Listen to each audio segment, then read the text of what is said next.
আসসালামু আলাইকুম। আমি ডিমগুলা বাজার থেকে নিয়ে আসছিলাম গত পরশু দিন, তো রাইখা দিছি। আমি আর খাই না ডিমটা। আজকে দুইটা ডিম নিয়েছিলাম, দুইটা ডিম নিয়ে সিদ্ধ করলাম, ভাবলাম যে খামু।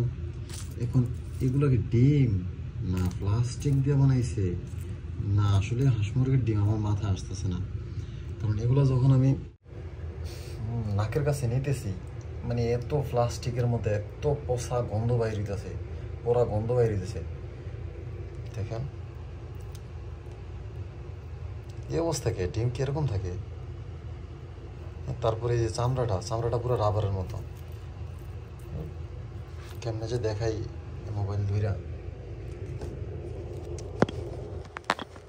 এই দেখেন চামড়াটা পুরো রাবারের মতো, ঠিক আছে।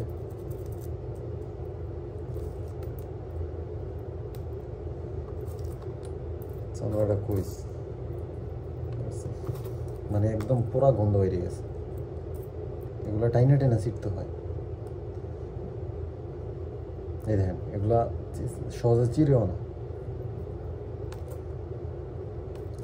পুরা একদম পুরা গন্ধ।